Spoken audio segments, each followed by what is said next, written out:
Watu wa Bwana watunzao amri kumi za Mungu mbinguni watalazimishwa kuitunza siku ya Jumapili. Watu wa Bwana watateswa mateso makali ya kutisha, lakini kwa uwezo wa Mungu wateule tutashinda. Watu wa Bwana watunzao amri kumi za Mungu mbinguni watalazimishwa kuitunza siku ya Jumapili. Watu wa Bwana watateswa mateso makali ya kutisha, lakini kwa uwezo wa Mungu wateule tutashinda.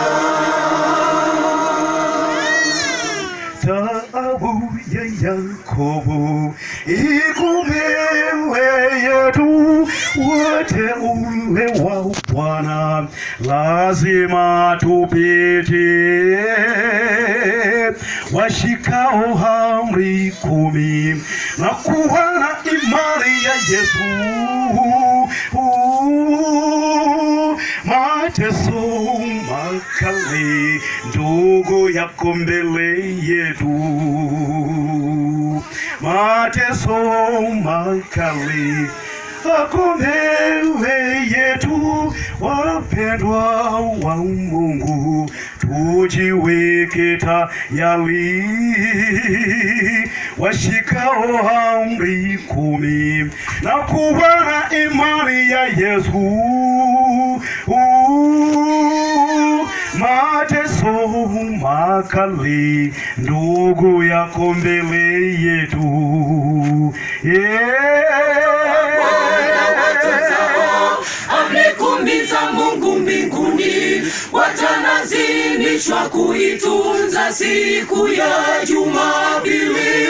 Watu wa Bwana watateswa mateso makali ya kutisha, lakini kwa uwezo wa Mungu wateule tutashinda.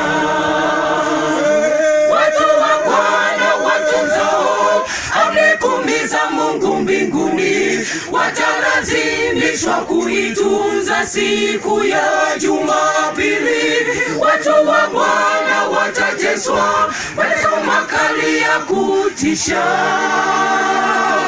lakini kwa uwezo wa Mungu wateule tutashinda.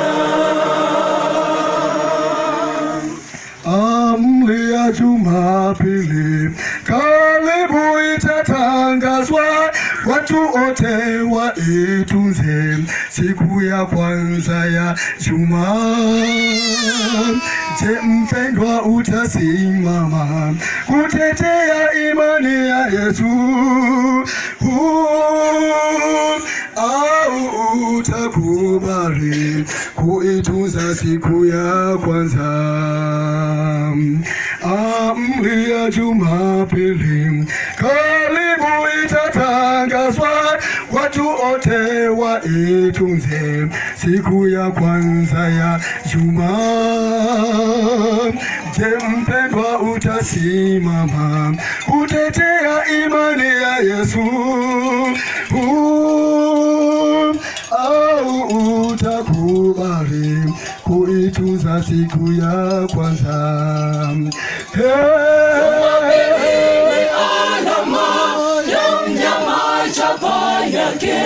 Ni namba 666 ndiyo chapa yake.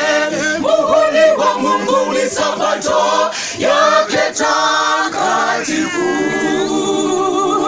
Sabato ndiyo ishara ya Mungu kwa watu wote duniani. Jumapili ni alama ya mnyama, chapa yake ni namba 666 ndiyo chapa yake. Muhuri wa Mungu ni Sabato yake takatifu. Sabato ndiyo ishara ya Mungu kwa watu wote duniani. Jumapili ni alama ya namba chapa yake ni namba 666 ndiyo chapa yake. Muhuri wa Mungu ni Sabato yake takatifu. Sabato ndiyo ishara ya Mungu kwa watu wote duniani.